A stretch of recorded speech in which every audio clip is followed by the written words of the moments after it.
আজ আমরা বাইরে ফটোশ্যুট করতে গিয়েছিলাম। তো কোথায় গিয়েছিলাম, কি করলাম সেটা আপনাদের সাথে শেয়ার করব। তো হ্যালো ভিউয়ার্স, আসসালামু আলাইকুম। আমি নীলা আপনাদের সবাইকে ওয়েলকাম করছি নতুন আরেকটা ব্লগ ভিডিওতে। আর আজকের ব্লগ ভিডিওটা আমরা ফটোশ্যুটের জন্য অদ্রি ফ্যাশন অ্যান্ড লাইফস্টাইলের পেজের ফটোশ্যুটের জন্য আমরা বাইরে গিয়েছিলাম।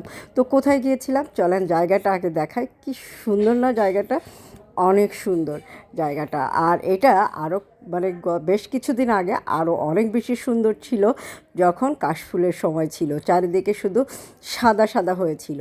তো আমরা বুঝতে পেরেছেন আমরা গিয়েছি আফতাবনগরের শেষ মাথার দিকে। অনেক সুন্দর জায়গা, আর মাঠের পর মাঠ, এখনও এরকম ফাঁকা জায়গা আছে। তো আমরা শুটিংয়ের জন্য, ফটোশ্যুটের জন্য সেখানে গিয়েছিলাম। শীতের কিছু চাদরের ফটোশ্যুট ছিল, তারপরে কিছু হ্যান্ড পার্সের ফটোশ্যুট করলাম, শাড়ির ফটোশ্যুট করলাম।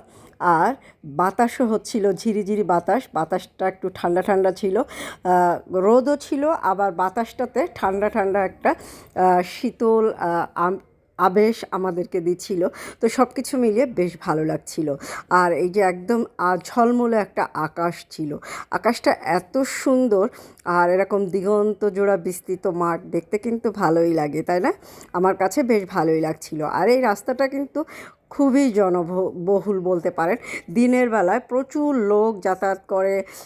ইয়াং যারা জেনারেশন আছে তারা তো খুবই যাতায়াতের ভিতরে থাকে এখানে। আর যারা একটু ঘুরতে ফিরতে যায়, ফ্রেন্ডদের সাথেও ঘুরতে যায়, বাইক নিয়ে যায়, গাড়ি নিয়ে যায়, তো লং ড্রাইভের জন্য বেশ একটা সুন্দর জায়গা। তো আমার মেয়ে একটা ঘাস ফুল আমাকে ছিঁড়ে দিল, খুবই ভালো লাগছিল। তো আমার হাতের অবস্থাটা ভালো ছিল না, যার কারণে পুরো ফুলটা দেখাতে একটু কেমন জানি লাগছিল। তারপরেও ফুলের সৌন্দর্যটা আপনাদেরকে দেখিয়ে দিলাম। আর এই যে আমাদের ফটোশ্যুটের একটা অংশ আপনাদেরকে দেখালাম। এই যে চাদরের ফটোশ্যুট করলাম, খুব সুন্দর সুন্দর কিছু চাদর এসেছে হাতের কাজের। এইরকম হালকা যখন শীত পড়বে, এরকম সুন্দর একটা শাড়ি পরে, হাতের কাজের শাড়ি পরে, এরকম একটা চাদর পরে পরিবারের সাথে ঘুরতে যেতে পারেন, খুবই ভালো লাগবে।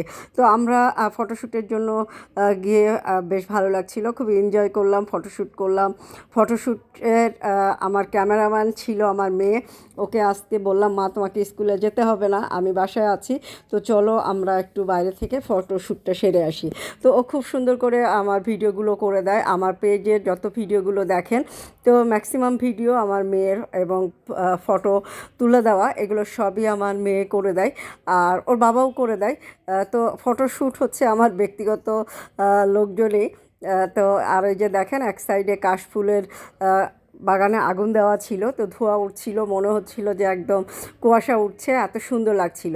আর সব কিছু মিলিয়ে পরিবেশটা বেশ ভালো ছিল। আমরা প্রায় 2 ঘন্টা 3 ঘন্টা বাইরে ছিলাম ফটোশ্যুটের জন্য।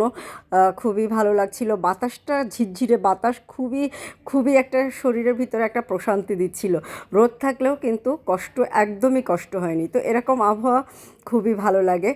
আর আমার শাড়িটা কিন্তু অদ্রি ফ্যাশন অ্যান্ড লাইফস্টাইলের পেজে, শুধু শাড়িটা না, আমি যে ব্লাউজটা পরে আছি, হাতের কাজের ব্লাউজ, তো এই ধরনের ব্লাউজ আপনারা রেডিমেড বা আনস্টিচ দুইটাই পারচেস করতে পারবেন। আর সুন্দর কিছু হ্যান্ড পার্স পাবেন, গায়ের চাদর পাবেন। তো এই প্রোডাক্টগুলো যদি ভালো লাগে, আপনারা স্ক্রিনশট নিয়ে আমার পেজ অদ্রি ফ্যাশন অ্যান্ড লাইফস্টাইলের পেজে ইনবক্স করবেন। আর তাছাড়া নীলা হাফিজার পেজেও আপনারা ইনবক্স করলে পেয়ে যাবেন। তো কাজকাম সেরে এসে মেয়েকে এখন কি জানি শেক খাওয়ানো লাগলো, বললো যে চকলেট মিল্ক শেক খাবে। তো আমরা এখানে বনশ্রীতে আসলাম, এখন ওকে একটা শেক কিনে দিয়ে বাসায় যাব। তো আপনারা সবাই প্রে করবেন আমার জন্য, আমার পরিবারের জন্য। আর আপনারা সবাই ভালো থাকবেন, সুস্থ থাকবেন, পরিবারের সাথে যতটুকু পারবেন সময় কাটাবেন। তো আল্লাহ হাফেজ।